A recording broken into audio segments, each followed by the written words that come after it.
Albert Einstein for Preface, December, 1916. The present book is intended, as far as possible, to give an exact insight into the theory of relativity to those readers who, from a general scientific and philosophical point of view, are interested in the theory, but who are not conversant with the mathematical apparatus of theoretical physics. The work presumes a standard of education corresponding to that of a university matriculation examination, and, despite the shortness of the book, a fair amount of patience and force of will on the part of the reader. The author has spared himself no pains in his endeavor to present the main ideas in the simplest and most intelligible form, and on the whole, in the sequence and connection in which they actually originated.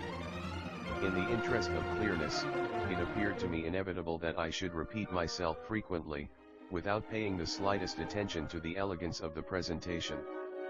I adhered scrupulously to the precept of that brilliant theoretical physicist L. Boltzmann, according to whom matters of elegance ought to be left to the tailor and to the cobbler. I make no pretense of having withheld from the reader difficulties which are inherent to the subject. On the other hand, I have purposely treated the empirical physical foundations of the theory in a stepmotherly fashion, so that readers unfamiliar with physics may not feel like the wanderer who was unable to see the forest for the trees. May the book bring someone a few happy hours of suggestive thought. December, 1916. A. Einstein. Albert Einstein. 5 Part I. The special theory of relativity. Physical meaning of geometrical propositions. In your school days most of you who read this book made acquaintance with the noble building of Euclid's geometry, and you remember perhaps with more respect than love the magnificent structure, on the lofty staircase of which you were chased about for uncounted hours by conscientious teachers. By reason of our past experience, you would certainly regard everyone with disdain who should pronounce even the most out-of-the-way proposition of this science to be untrue.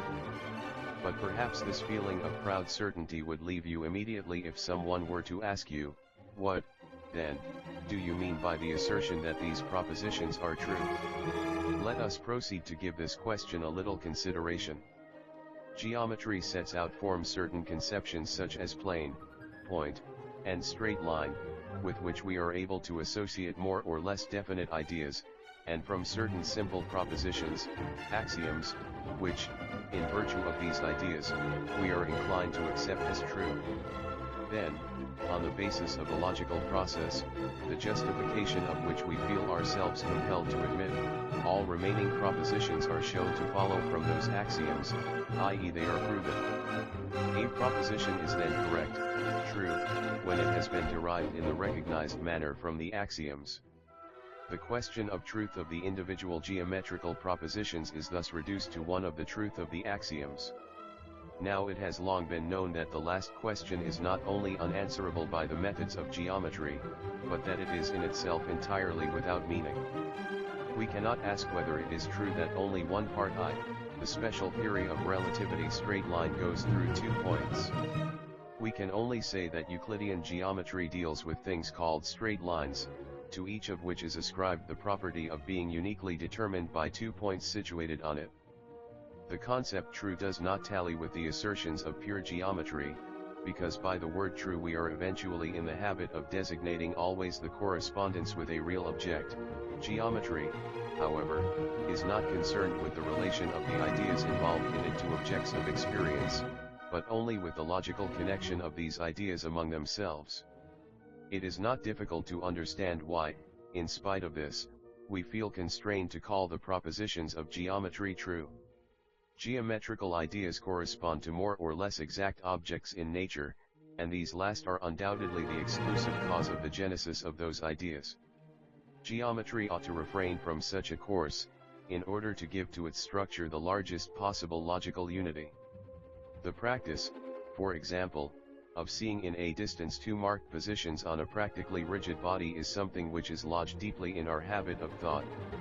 We are accustomed further to regard 3 points as being situated on a straight line, if their apparent positions can be made to coincide for observation with one eye, under suitable choice of our place of observation.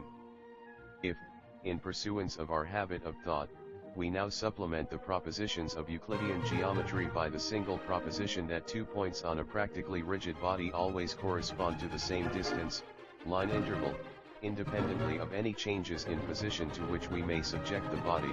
The propositions of Euclidean geometry then resolve themselves into propositions on the possible relative position of practically rigid bodies. Point 1. Geometry which has been supplemented in this way is then to be treated as a branch of physics. We can now legitimately ask as to the truth of geometrical propositions interpreted in this way, since we are justified in asking whether these propositions are satisfied for those real things we have associated with the geometrical ideas. In less exact terms, we can express this by saying that by the truth of a geometrical proposition in this sense we understand its validity for a construction with rule and compasses. Of course, the conviction of the truth of geometrical propositions in this sense is founded exclusively on rather incomplete experience. For the present we shall assume the truth of the geometrical propositions, then at a later stage, in the general theory of Albert Einstein 7 Part I, the special theory of relativity, we shall see that this truth is limited, and we shall consider the extent of its limitation. Notes 1. It follows that a natural object is associated also with a straight line. 3 points A, B and C on a rigid body thus lie in a straight line when the points A and C being given, B is chosen such that the sum of the distances AB and BC is as short as possible. This incomplete suggestion will suffice for the present purpose. Albert Einstein 8 Part I, the special theory of relativity, the system of coordinates on the basis of the physical interpretation of distance which has been indicated. We are also in a position to establish the distance between 2 points on a rigid body by means of measurements. For this purpose we require a distance, rod s, which is to be used once and for all, and which we employ as a standard measure. If, now, A and B are 2 points on a rigid body, we can construct the line joining them according to the rules of geometry. Then, starting from A, we can mark off the distance s time after time until we reach B. The number of these operations required is the numerical measure of the distance. This is the basis of all measurement of length. 1. Every description of the scene of an event or of the position of an object in space is based on the specification of the point on a rigid body of reference, with which that event or object coincides. This applies not only to scientific description, but also to everyday life. If I analyze the place specification Times Square, New York, I arrive at the following result. The Earth is the rigid body to which the specification of place refers. Times Square, New York, is a well-defined point, to which a name has been assigned, and with which the event coincides in space. Point 2. This primitive method of place specification deals only with places on the surface of rigid bodies, and is dependent on the existence of points on this surface which are distinguishable from each other. But we can free ourselves from both of these limitations without altering the nature of our specification of position. If, for instance, a cloud is hovering over Times Square, then we can determine its position relative to the surface of the Earth by erecting a pole perpendicularly on the square, so that it reaches the cloud. The length of the pole measured with the standard measuring rod, combined with the specification of the position of the foot of the pole, supplies us with a complete place specification. On the basis of this illustration, we are able to see the manner in which a refinement of the conception of position has been developed. Albert Einstein 9 Part I, the special theory of relativity. A. We imagine the rigid body, to which the place specification is referred, supplemented in such a manner that the object whose position we require is reached by the completed rigid body. B. In locating the position of the object, we make use of a number, here the length of the pole measured with the measuring rod, instead of designated points of reference. C. We speak of the height of the cloud even when the pole which reaches the cloud has not been erected. By means of optical observations of the cloud from different positions on the ground, and taking into account the properties of the propagation of light, we determine the length of the pole we should have required in order to reach the cloud. From this consideration we see that it will be advantageous if, in the description of position, it should be possible by means of numerical measures to make ourselves independent of the existence of marked positions, possessing names, on the rigid body of reference. In the physics of measurement, this is attained by the application of the Cartesian system of coordinates. This consists of three plane surfaces perpendicular to each other and rigidly attached to a rigid body. Referred to as system of coordinates, the scene of any event will be determined, for the main part, by the specification of the lengths of the three perpendiculars or coordinates, x, y, z, which can be dropped from the scene of the event to those three plane surfaces. The lengths of these three perpendiculars can be determined by a series of manipulations with rigid measuring rods performed according to the rules and methods laid down by Euclidean geometry. In practice, the rigid surfaces which constitute the system of coordinates are generally not available. Furthermore, the magnitudes of the coordinates are not actually determined by constructions with rigid rods, but by indirect means. If the results of physics and astronomy are to maintain their clearness, the physical meaning of specifications of position must always be sought in accordance with the above considerations. 3. Albert Einstein 10 Part I, the special theory of relativity. We thus obtain the following result: every description of events in space involves the use of a rigid body to which such events have to be referred.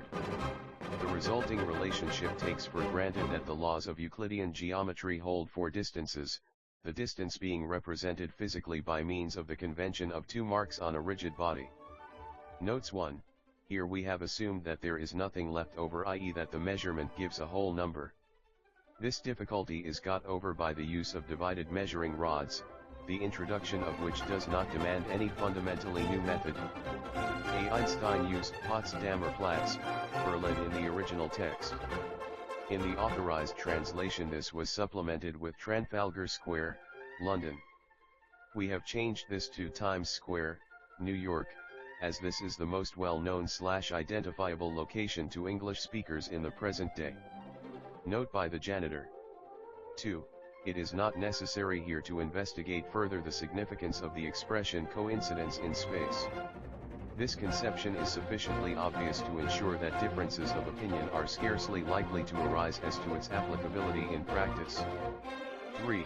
A refinement and modification of these views does not become necessary until we come to deal with the general theory of relativity, treated in the second part of this book.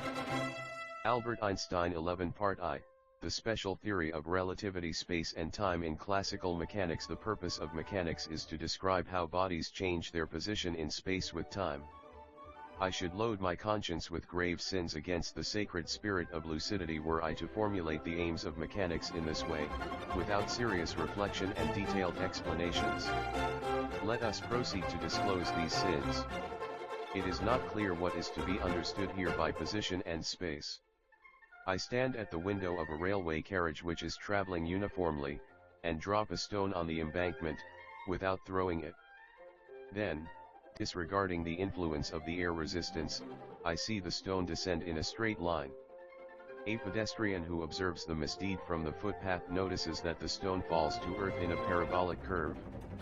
I now ask, do the positions traversed by the stone lie in reality on a straight line or on a parabola? Moreover, what is meant here by motion in space? From the considerations of the previous section the answer is self-evident. In the first place we entirely shun the vague word space, of which, we must honestly acknowledge, we cannot form the slightest conception, and we replace it by motion relative to a practically rigid body of reference. The positions relative to the body of reference, railway carriage or embankment, have already been defined in detail in the preceding section. If instead of body of reference we insert system of coordinates, which is a useful idea for mathematical description, we are in a position to say, the stone traverses a straight line relative to a system of coordinates rigidly attached to the carriage, but relative to a system of coordinates rigidly attached to the ground, embankment, it describes a parabola. With the aid of this example it is clearly seen that there is no such thing as an independently existing trajectory, lit. Path curve 1, but only a trajectory relative to a particular body of reference. Albert Einstein 12 Part I, the special theory of relativity. In order to have a complete description of the motion, we must specify how the body alters its position with time, i.e. for every point on the trajectory it must be stated at what time the body is situated there. These data must be supplemented by such a definition of time that, in virtue of this definition, these time values can be regarded essentially as magnitudes, results of measurements, capable of observation. If we take our stand on the ground of classical mechanics, we can satisfy this requirement for our illustration in the following manner. We imagine two clocks of identical construction. The man at the railway carriage window is holding one of them, and the man on the footpath the other. Each of the observers determines the position on his own reference body occupied by the stone at each tick of the clock he is holding in his hand. In this connection we have not taken account of the inaccuracy involved by the finiteness of the velocity of propagation of light. With this and with a second difficulty prevailing here we shall have to deal in detail later. Notes 1, that is, a curve along which the body moves. Albert Einstein 13 Part I, The Special Theory of Relativity. The Galilean system of coordinates, as is well known, the fundamental law of the mechanics of Galilei Newton, which is known as the law of inertia, can be stated thus: a body removed sufficiently far from other bodies continues in a state of rest or of uniform motion in a straight line. This law not only says something about the motion of the bodies, but it also indicates the reference bodies or systems of coordinates, permissible in mechanics, which can be used in mechanical description. The visible fixed stars are bodies for which the law of inertia certainly holds to a high degree of approximation. Now if we use a system of coordinates which is rigidly attached to the Earth, then, relative to the system, every fixed star describes a circle of immense radius in the course of an astronomical day, result which is opposed to the statement of the law of inertia. So that if we adhere to this law we must refer these motions only to systems of coordinates relative to which the fixed stars do not move in a circle. A system of coordinates of which the state of motion is such that the law of inertia holds relative to it is called a Galilean system of coordinates. The laws of the mechanics of Galilei Newton can be regarded as valid only for a Galilean system of coordinates.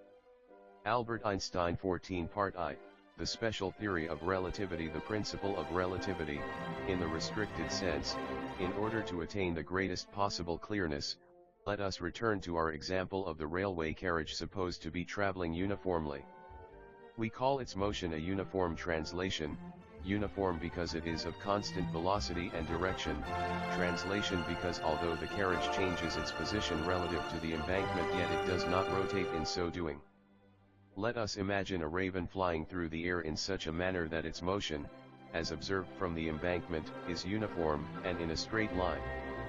If we were to observe the flying raven from the moving railway carriage, we should find that the motion of the raven would be one of different velocity and direction, but that it would still be uniform and in a straight line. Expressed in an abstract manner we may say, if a mass m is moving uniformly in a straight line with respect to a coordinate system k, then it will also be moving uniformly and in a straight line relative to a second coordinate system k1 provided that the latter is executing a uniform translatory motion with respect to k.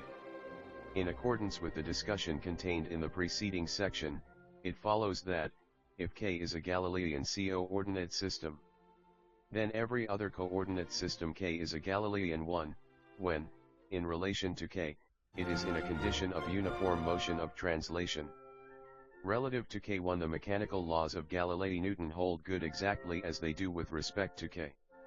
We advance a step farther in our generalization when we express the tenet thus: if, relative to k, k1 is a uniformly moving coordinate system devoid of rotation, then natural phenomena run their course with respect to k1 according to exactly the same general laws as with respect to k. This statement is called the principle of relativity, in the restricted sense.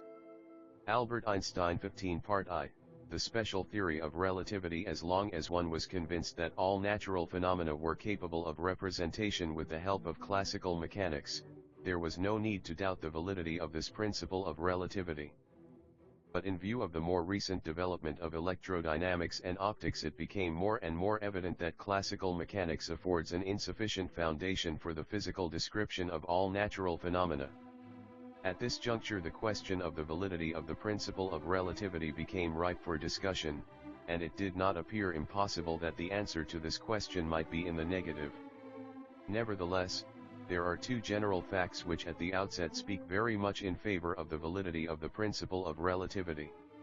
Even though classical mechanics does not supply us with a sufficiently broad basis for the theoretical presentation of all physical phenomena, still we must grant it a considerable measure of truth, since it supplies us with the actual motions of the heavenly bodies with a delicacy of detail little short of wonderful. The principle of relativity must therefore apply with great accuracy in the domain of mechanics. But that a principle of such broad generality should hold with such exactness in one domain of phenomena, and yet should be invalid for another, is a priori not very probable. We now proceed to the second argument, to which, moreover, we shall return later. If the principle of relativity, in the restricted sense, does not hold, then the Galilean coordinate systems k, k1, k2, etc., which are moving uniformly relative to each other, will not be equivalent for the description of natural phenomena. In this case we should be constrained to believe that natural laws are capable of being formulated in a particularly simple manner, and of course only on condition that, from amongst all possible Galilean coordinate systems, we should have chosen one, k0, of a particular state of motion as our body of reference. We should then be justified, because of its merits for the description of natural phenomena, in calling this system absolutely at rest, and all other Galilean systems k in motion. If, for instance, our embankment were the system k0, then our railway carriage would be a system k, relative to which less simple laws would hold than with respect to k0. This diminished simplicity would be due to the fact that the carriage k would be in motion, i.e. really, with respect to k0. In the general laws of nature which have been formulated with reference to k, the magnitude and direction of the velocity of the carriage would necessarily play a part. We should expect, for instance, that the note emitted by an Albert Einstein 16 part I, the special theory of relativity organ pipe placed with its axis parallel to the direction of travel would be different from that emitted if the axis of the pipe were placed perpendicular to this direction.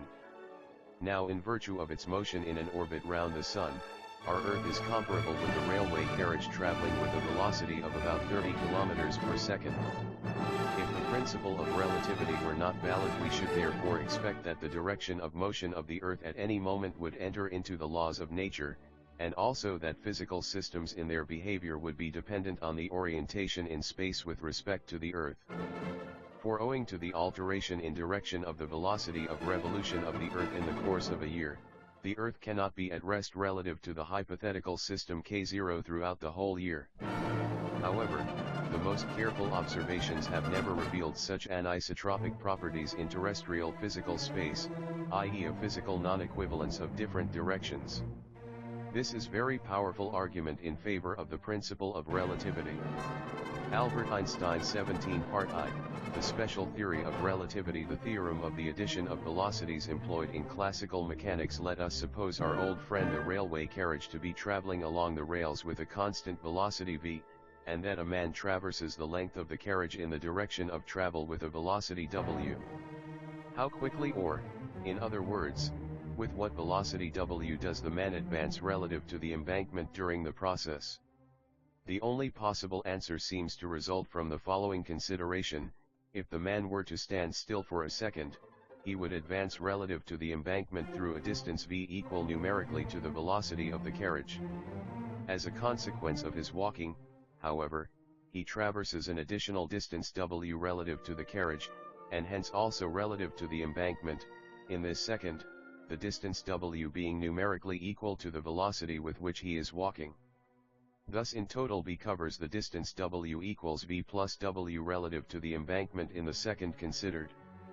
We shall see later that this result, which expresses the theorem of the addition of velocities employed in classical mechanics, cannot be maintained. In other words, the law that we have just written down does not hold in reality. For the time being, however, we shall assume its correctness. Albert Einstein 18 part I, The special theory of relativity. The apparent incompatibility of the law of propagation of light with the principle of relativity. There is hardly a simpler law in physics than that according to which light is propagated in empty space. Every child at school knows, or believes he knows, that this propagation takes place in straight lines with a velocity c equals 300,000 km/s. At all events we know with great exactness that this velocity is the same for all colors, because if this were not the case, the minimum of emission would not be observed simultaneously for different colors during the eclipse of a fixed star by its dark neighbor. By means of similar considerations based on observations of double stars, the Dutch astronomer de Sitter was also able to show that the velocity of propagation of light cannot depend on the velocity of motion of the body emitting the light. The assumption that this velocity of propagation is dependent on the direction in space is in itself improbable. In short, let us assume that the simple law of the constancy of the velocity of light c, in vacuum, is justifiably believed by the child at school. Who would imagine that this simple law has plunged the conscientiously thoughtful physicist into the greatest intellectual difficulties? Let us consider how these difficulties arise. Of course we must refer the process of the propagation of light, and indeed every other process, to a rigid reference body, coordinate system. As such a system, let us again choose our embankment. We shall imagine the air above it to have been removed. If a ray of light be sent along the embankment, we see from the above that the tip of the ray will be transmitted with the velocity c relative to the embankment. Now let us suppose that our railway carriage is again traveling along the railway lines with the velocity v, and that its direction is the same as that of the ray of light, but its velocity of course much less. Let us inquire about the velocity of propagation of the ray of light relative to the carriage. It is obvious that we can here apply the consideration of the previous section, since the ray of Albert Einstein 19 part I, the special theory of relativity, light plays the part of the man walking along relatively to the carriage. The velocity w of the man relative to the embankment is here replaced by the velocity of light relative to the embankment. W is the required velocity of light with respect to the carriage, and we have W equals cv. The velocity of propagation ot a ray of light relative to the carriage thus comes cut smaller than c. But this result comes into conflict with the principle of relativity set forth in section b. For, like every other general law of nature, the law of the transmission of light in vacuum must, according to the principle of relativity, be the same for the railway carriage as reference body as when the rails are the body of reference. But, from our above consideration, this would appear to be impossible. If every ray of light is propagated relative to the embankment with the velocity c, then for this reason it would appear that another law of propagation of light must necessarily hold with respect to the carriage, a result contradictory to the principle of relativity. In view of this dilemma, there appears to be nothing else for it than to abandon either the principle of relativity or the simple law of the propagation of light in vacuo.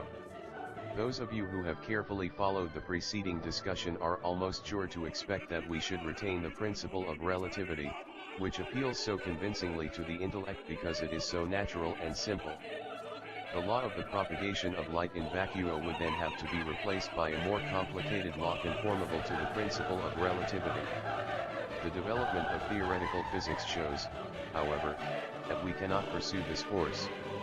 The epoch-making theoretical investigations of H. A. Lorentz on the electrodynamical and optical phenomena connected with moving bodies show that experience in this domain leads conclusively to a theory of electromagnetic phenomena, of which the law of the constancy of the velocity of light in vacuo is a necessary consequence. Prominent theoretical physicists were therefore more inclined to reject the principle of relativity, in spite of the fact that no empirical data had been found which were contradictory to this principle. Albert Einstein 20 part I, the special theory of relativity. At this juncture the theory of relativity entered the arena. As a result of an analysis of the physical conceptions of time and space, it became evident that in reality there is not the least incompatibility between the principle of relativity and the law of propagation of light, and that by systematically holding fast to both these laws a logically rigid theory could be arrived at. This theory has been called the special theory of relativity to distinguish it from the extended theory, with which we shall deal later. In the following pages we shall present the fundamental ideas of the special theory of relativity. Albert Einstein 21 Part I.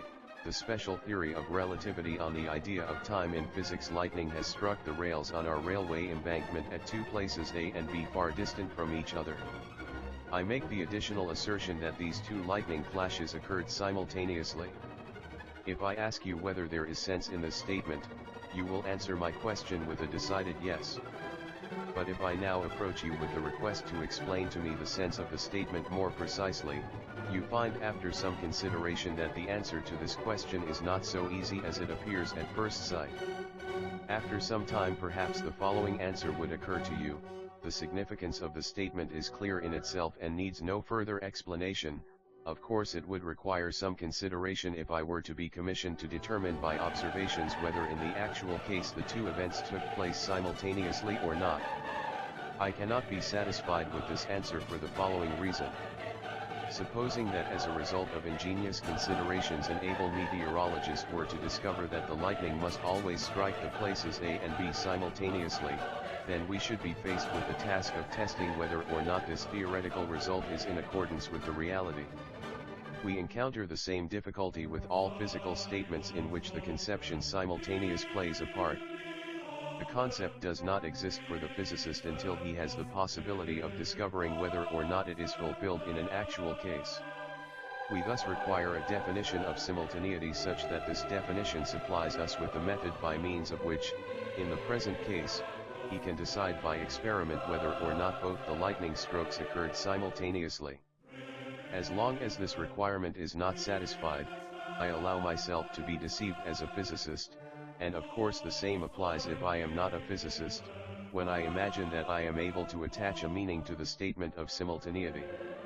I would ask the reader not to proceed farther until he is fully convinced on this point. After thinking the matter over for some time you then offer the following suggestion with which to test simultaneity. By measuring along the rails, the connecting line-up should be Albert Einstein 22 Part I, the special theory of relativity measured up and an observer placed at the midpoint m of the distance of. This observer should be supplied with an arrangement, e.g. two mirrors inclined at 900, which allows him visually to observe both places A and B at the same time. If the observer perceives the two flashes of lightning at the same time, then they are simultaneous. I am very pleased with this suggestion, but for all that I cannot regard the matter as quite settled, because I feel constrained to raise the following objection: your definition would certainly be right, if only I knew that the light by means of which the observer at m perceives the lightning flashes travels along the length am with the same velocity as along the length bm. But an examination of this supposition would only be possible if we already had at our disposal the means of measuring time. It would thus appear as though we were moving here in a logical circle. After further consideration you cast a somewhat disdainful glance at me, and rightly so, and you declare, I maintain my previous definition nevertheless, because in reality it assumes absolutely nothing about light. There is only one demand to be made of the definition of simultaneity, namely, that in every real case it must supply us with an empirical decision as to whether or not the conception that has to be defined is fulfilled.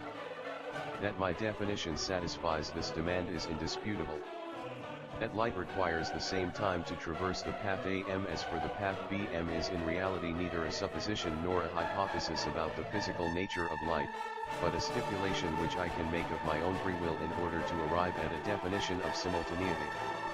It is clear that this definition can be used to give an exact meaning not only to two events, but to as many events as we care to choose, and independently of the positions of the scenes of the events with respect to the body of reference 1.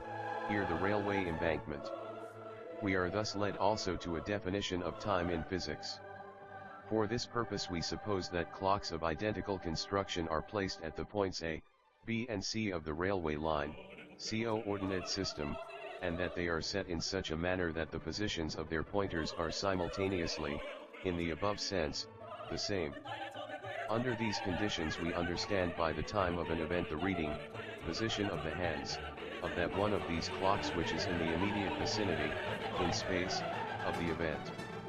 In this manner a time value is associated with every event which is essentially capable of observation. Albert Einstein 23 Part I, the special theory of relativity. The stipulation contains a further physical hypothesis, the validity of which will hardly be doubted without empirical evidence to the contrary. It has been assumed that all these clocks go at the same rate if they are of identical construction. Stated more exactly, when two clocks arranged at rest in different places of a reference body are set in such a manner that a particular position of the pointers of the one clock is simultaneous, in the above sense, with the same position of the pointers of the other clock, then identical settings are always simultaneous, in the sense of the above definition. Footnotes 1.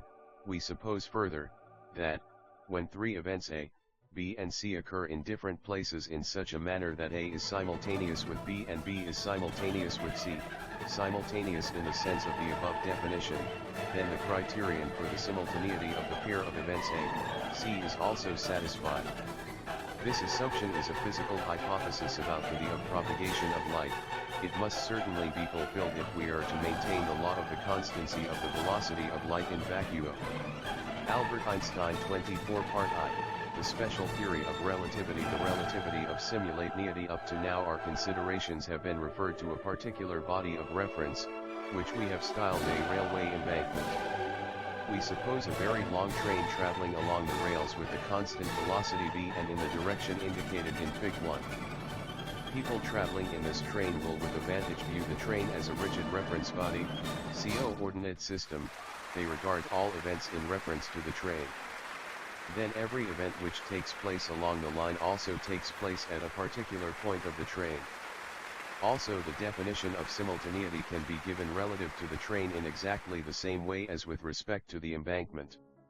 As a natural consequence, however, the following question arises: are two events, e.g. the two strokes of lightning A and B, which are simultaneous with reference to the railway embankment, also simultaneous relatively to the train?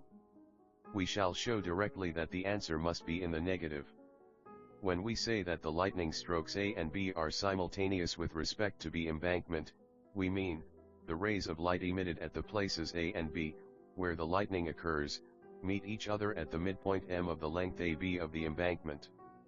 But Albert Einstein 25 Part I, the special theory of relativity. The events A and B also correspond to positions A and B on the train.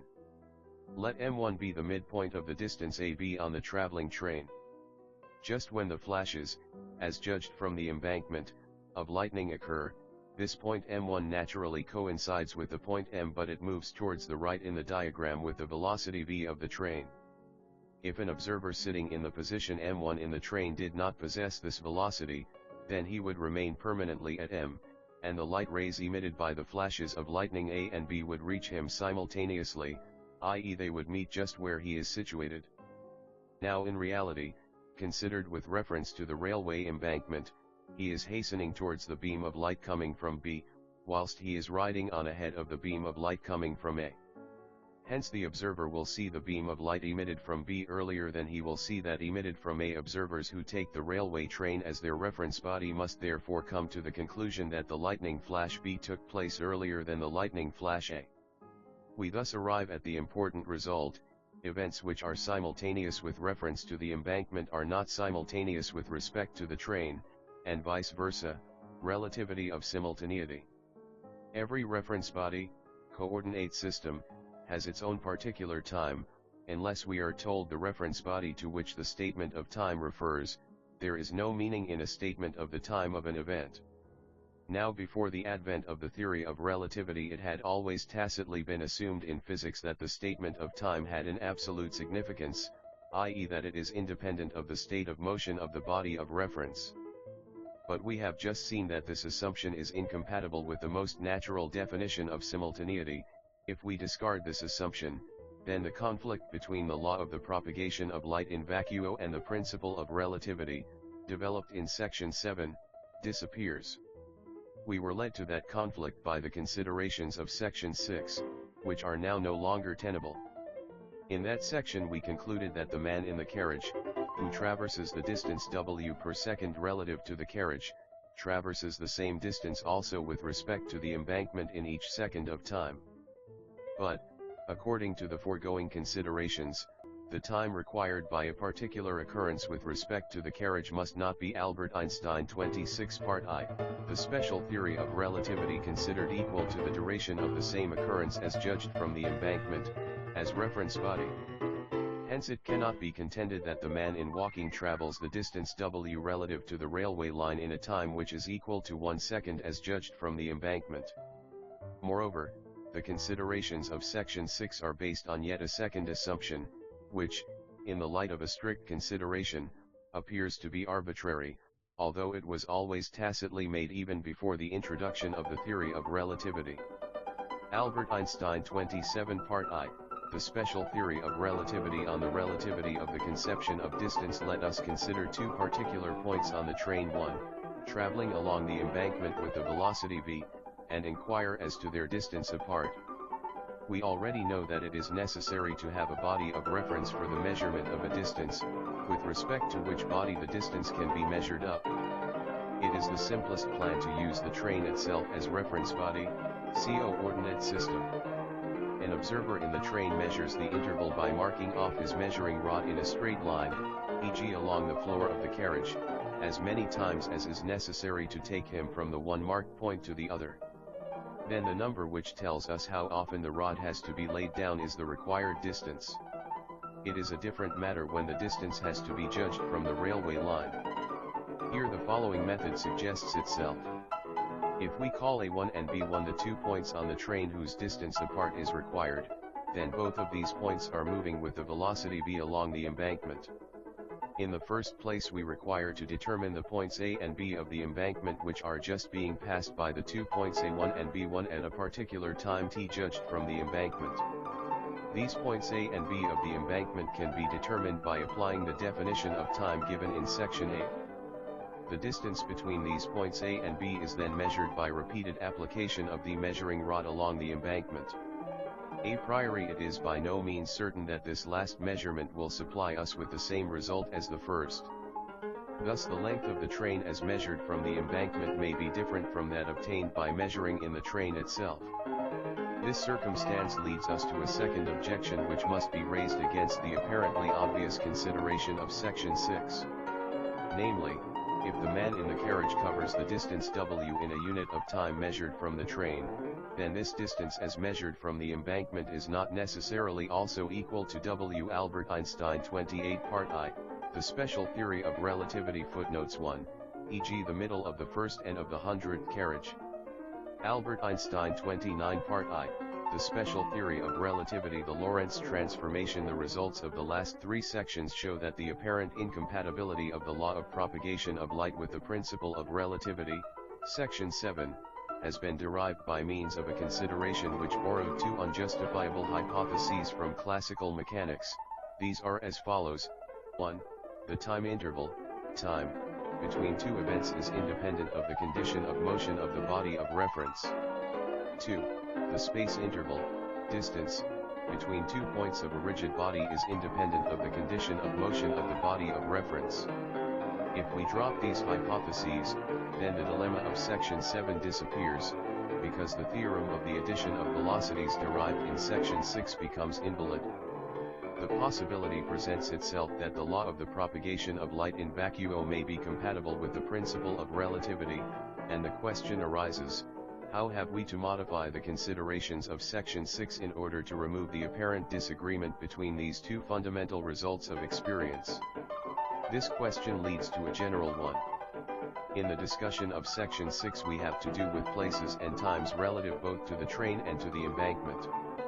How are we to find the place and time of an event in relation to the train, when we know the place and time of the event with respect to the railway embankment? Is there a thinkable answer to this question of such a nature that the law of transmission of light in vacuo does not contradict the principle of relativity? In other words, can we conceive of a relation between place and time of the individual events relative to both reference bodies, such that every ray of light possesses the velocity of transmission c relative to the embankment and relative to the train? This question leads to a quite definite positive answer, and to a perfectly definite transformation law for the space-time magnitudes of an event when changing over from one body of reference to another. Albert Einstein 30 Part I, the special theory of relativity. Before we deal with this, we shall introduce the following incidental consideration. Up to the present we have only considered events taking place along the embankment, which had mathematically to assume the function of a straight line.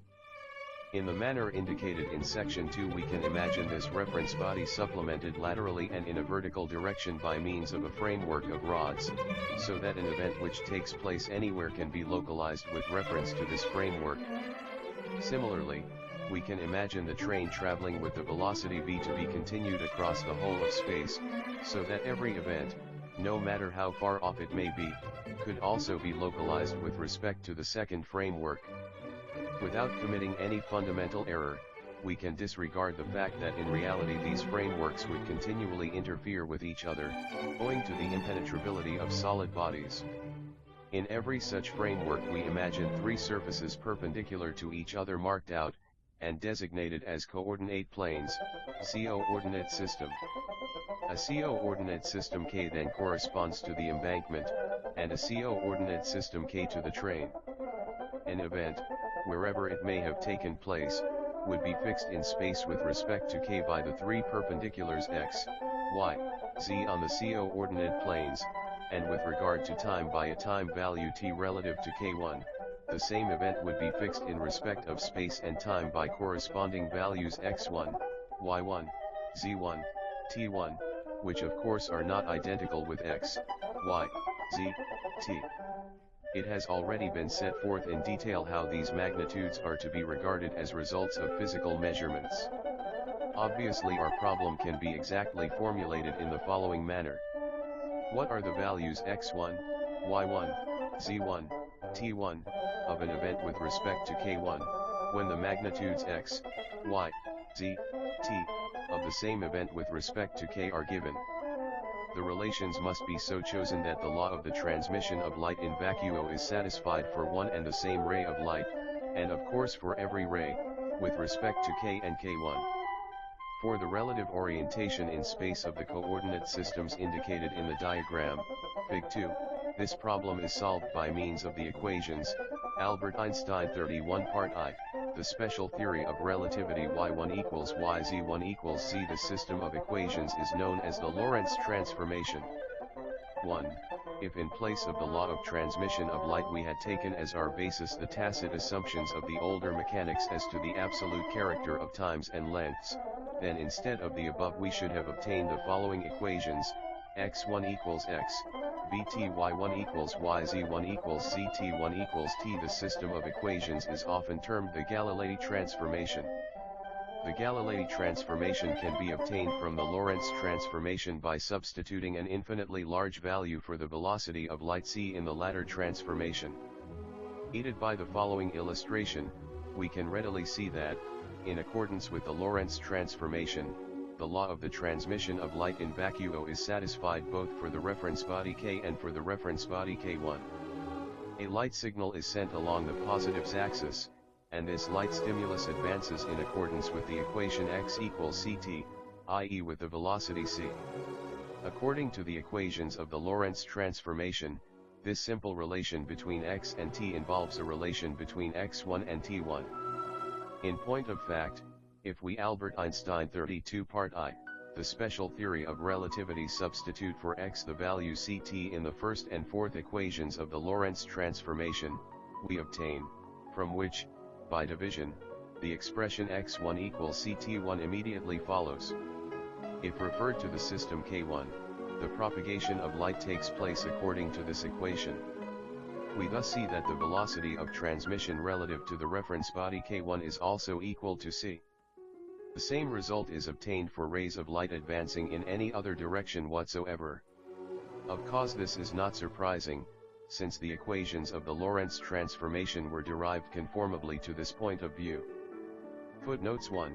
A simple derivation of the Lorentz transformation is given in Appendix I. Albert Einstein 33 Part I, the special theory of relativity. The behavior of measuring rods and clocks in motion. Place a meter rod in the x1 axis of k1 in such a manner that one end, the beginning, coincides with the point x1 equals 0 whilst the other end, the end of the rod, coincides with the point x1 equals I. What is the length of the meter rod relatively to the system K?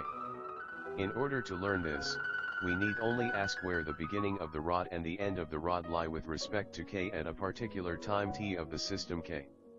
By means of the first equation of the Lorentz transformation, the values of these 2 points at the time t equals 0 can be shown to be the distance between the points being. But the meter rod is moving with the velocity v relative to K. It therefore follows that the length of a rigid meter rod moving in the direction of its length with a velocity v is of a meter. The rigid rod is thus shorter when in motion than when at rest, and the more quickly it is moving, the shorter is the rod. For the velocity v equals c, we should have Albert Einstein 34 part I, the special theory of relativity, and for st greater velocities the square root becomes imaginary. From this we conclude that in the theory of relativity the velocity c plays the part of a limiting velocity, which can neither be reached nor exceeded by any real body. Of course, this feature of the velocity c as a limiting velocity also clearly follows from the equations of the Lorentz transformation, for these became meaningless if we choose values of v greater than c. If, on the contrary, we had considered a meter rod at rest in the x-axis with respect to k, then we should have found that the length of the rod as judged from k1 would have been. This is quite in accordance with the principle of relativity which forms the basis of our considerations. A priori it is quite clear that we must be able to learn something about the physical behavior of measuring rods and clocks from the equations of transformation, for the magnitudes c, y, x, t, are nothing more nor less than the results of measurements obtainable by means of measuring rods and clocks. If we had based our considerations on the Galilean transformation, we should not have obtained a contraction of the rod as a consequence of its motion. Let us now consider a seconds clock which is permanently situated at the origin, x1 equals 0, of k1. t1 equals 0 and t1 equals I are two successive ticks of this clock. The first and fourth equations of the Lorentz transformation give for these two ticks, t equals 0 and Albert Einstein 35 part I, the special theory of relativity as judged from k, the clock is moving with the velocity v, as judged from this reference body. The time which elapses between two strokes of the clock is not 1 second, but seconds, i.e. a somewhat larger time. As a consequence of its motion the clock goes more slowly than when at rest. Here also the velocity c plays the part of an unattainable limiting velocity. Albert Einstein 36 part I, the special theory of relativity theorem of the addition of velocities. The experiment of Fizeau. Now in practice we can move clocks and measuring rods only with velocities that are small compared with the velocity of light, hence we shall hardly be able to compare the results of the previous section directly with the reality. But, on the other hand, these results must strike you as being very singular, and for that reason I shall now draw another conclusion from the theory, one which can easily be derived from the foregoing considerations, and which has been most elegantly confirmed by experiment. In section 6 we derived the theorem of the addition of velocities in one direction in the form which also results from the hypotheses of classical mechanics. This theorem can also be deduced readily. Horn the Galilei transformation, section 11. In place of the man walking inside the carriage, we introduce a point moving relatively to the co-ordinate system k1 in accordance with the equation x1 equals wt1. By means of the first and fourth equations of the Galilei transformation we can express x1 and t1 in terms of x and t, and we then obtain x equals v plus w, t. This equation expresses nothing else than the law of motion of the point with reference to the system k, of the man with reference to the embankment. We denote this velocity by the symbol w, and we then obtain, as in section 6, w equals v plus wa, Albert Einstein 37 part I, the special theory of relativity. But we can carry out this consideration just as well on the basis of the theory of relativity. In the equation x1 equals wt1b, we must then express x1a and dt1 in terms of x and t, making use of the first and fourth equations of the Lorentz transformation. Instead of the equation a, we then obtain the equation which corresponds to the theorem of addition for velocities in one direction according to the theory of relativity. The question now arises as to which of these two theorems is the better in accord with experience. On this point we axe enlightened by a most important experiment which the brilliant physicist Fizeau performed more than half a century ago, and which has been repeated since then by some of the best experimental physicists, so that there can be no doubt about its result. The experiment is concerned with the following question. Light travels in a motionless liquid with a particular velocity w.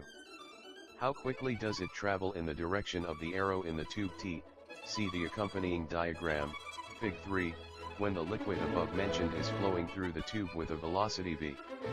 In accordance with the principle of relativity, we shall certainly have to take for granted that the propagation of light always takes place with the same velocity w with respect to the liquid, whether the latter is in motion with reference to other bodies or not.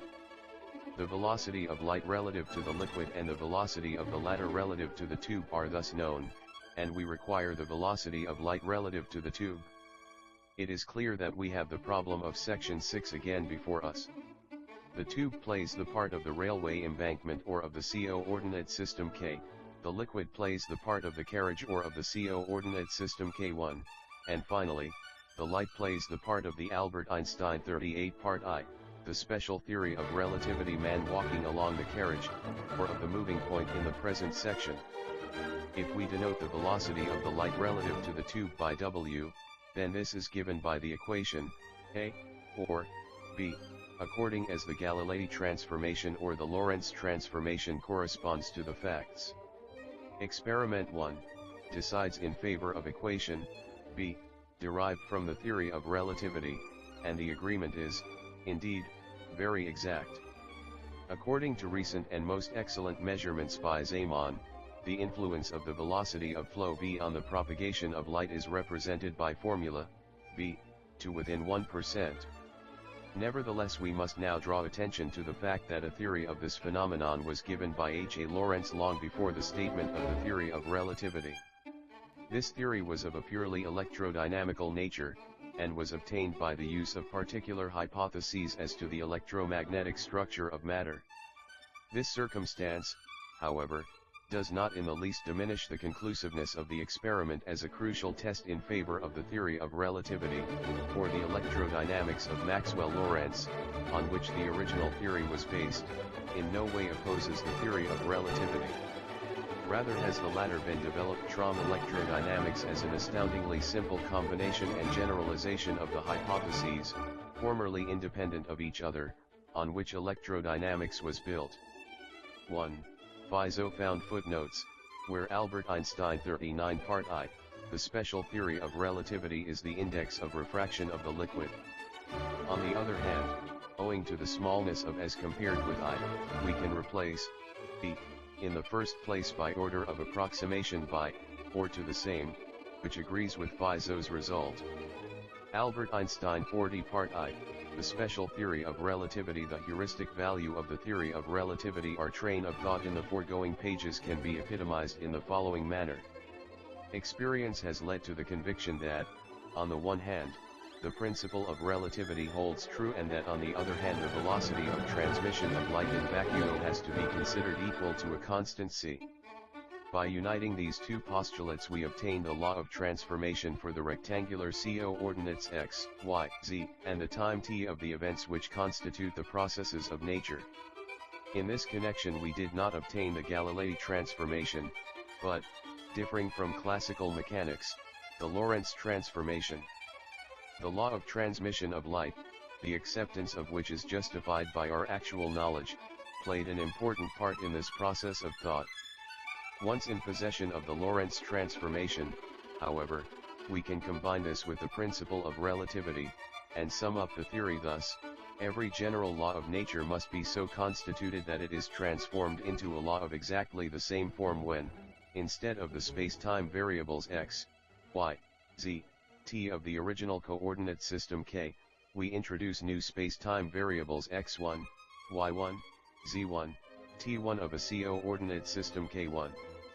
In this connection the relation between the ordinary and the accented magnitudes is given by the Lorentz transformation. Or in brief, general laws of nature are covariant with respect to Lorentz transformations. This is a definite mathematical condition that the theory of relativity demands of a natural law, and in virtue of this, the theory becomes a valuable heuristic aid in the search for general laws of nature. If a general law of nature were to be found which did not satisfy this condition, then at least one of the two fundamental assumptions of the theory would have been disproved. Let us now examine what general results the latter theory has hitherto evinced. Albert Einstein 41 Part I, the special theory of relativity. General results of the theory. It is clear from our previous considerations that the special theory of relativity